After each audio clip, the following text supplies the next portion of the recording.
నిమిషం మౌనం పాటించి శాంతి మంత్రంతో కార్యక్రమం పూర్తి చేసుకొని ఎక్కడ వాళ్ళం అక్కడ వెళ్ళిపోతాం. సావధాన్, అందరం కూడా ఒక్క నిమిషం మౌనం పాటించేద్దాం బంగ్లాదేశ్ లో చనిపోయినటువంటి హిందువుల కోసం. సావధాన్, ఓంకారం చెప్తాను, తర్వాత అందరం ఒక్క నిమిషం మౌనం పాటిద్దాం.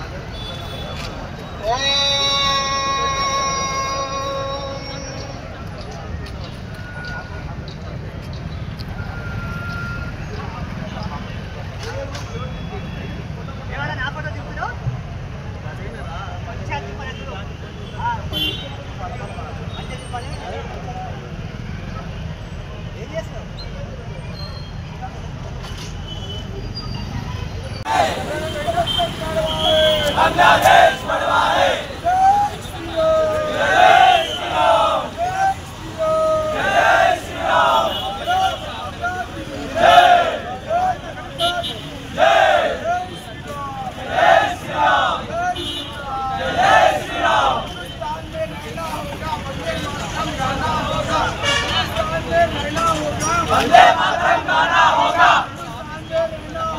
హీనంగా ఒక మహిళల పైన జరుగుతున్న అన్యాయాన్ని చూసి ఈరోజు బాలామూర్ పట్టణంలో ఇక్కడ హైందవ సోదరులు కానీ, ఇక్కడ మా ముస్లిం మైనారిటీ కమ్యూనిటీ సోదరులు కానీ బంగ్లాదేశ్లో ఉన్న హిందువులకు జరుగుతున్న అన్యాయానికి వాళ్లకు మద్దతుగా నిలబడడానికి ఈరోజు చాలా పెద్ద ఎత్తున 5,000 మంది జన సమీకరణతోటి తెలంగాణ చౌరస్తాలో మహాధర్నాగా ఈరోజు ఏర్పాటు చేసుకోవడం జరిగింది.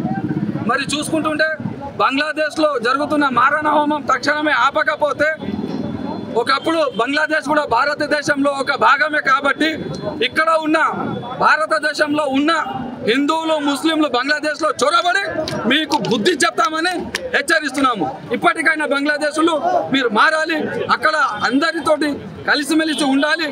జరిగిన అన్యాయాన్ని తక్షణమే అరికట్టి మీరు ఎవరికైతే అన్యాయం చేశారో వాళ్ళకు న్యాయం చేసే విధంగా వాళ్ళకు న్యాయంగా మలిచి వాళ్ళకు న్యాయపరచాలని ఈ సందర్భంగా హెచ్చరిస్తున్నాము.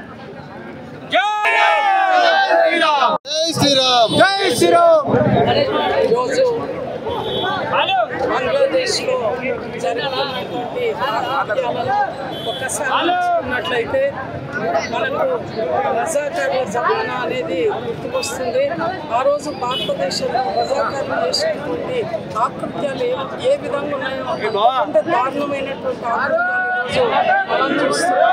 నిజంగా జమ్మూ కాశ్మీర్లో ఉన్నటువంటి హిందువులకు ఏ విధమైన పరిస్థితి ఏర్పడ్డదో అదేవిధంగా ఈరోజు బంగ్లాదేశ్లో పరిస్థితి, గతంలో పాకిస్తాన్ పరిస్థితి మరి ఈరోజు బంగ్లాదేశ్లో మనకు బింబిస్తుంది. ఈ విధంగా మనం చూసుకుంటూ పోయినట్లయితే ఈరోజు మరి ఏ దేశంలో ఉన్నటువంటి హిందువుల పైన కూడా ఈరోజు ఆ విధమైనటువంటి ఆకృత్యాలు కనిపిస్తున్నాయి. స్వాతంత్రం తర్వాత నిజంగా చెప్పాలంటే పాకిస్తాన్లో ఆ రోజు ఉన్నటువంటి హిందువుల సంఖ్య ఈరోజు 15% హిందువుల సంఖ్య ఈరోజు 2% వెళ్ళిపోయింది.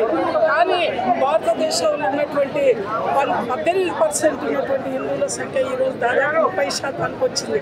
అంటే భారతదేశంలో సంయమనం, అదేవిధంగా సమైక్యత ఇవన్నీ ఈరోజు ఈ దేశంలో ఎక్కువ అని చెప్పి మనం అందరం కూడా తెలుసుకోవాల్సినటువంటి అవసరం ఉంది. నాకు బాగా గుర్తుకుంది, నేను చిన్న పిల్లను 1971లో బంగ్లాదేశ్ యుద్ధం జరిగినప్పుడు ఆ రోజు మనం సినిమా హాల్లో కూడా ₹2 ఉన్న టికెట్ను ₹2.10 చేసి ఆ పైన ఉన్నటువంటి 10 పైసలను బంగ్లాదేశ్కు పంపించడం జరిగింది.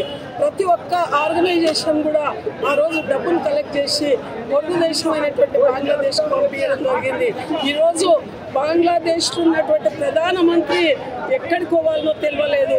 ఈ దేశంలో ఉన్నటువంటి, ఈ ప్రపంచంలో ఉన్నటువంటి ముస్లిం దేశాలు ఎవరు కూడా ప్రధానమంత్రిని తీసుకొని రక్షణ కల్పించలేకపోయినటువంటి సంఘటన నిజంగా సిగ్గుచేటు.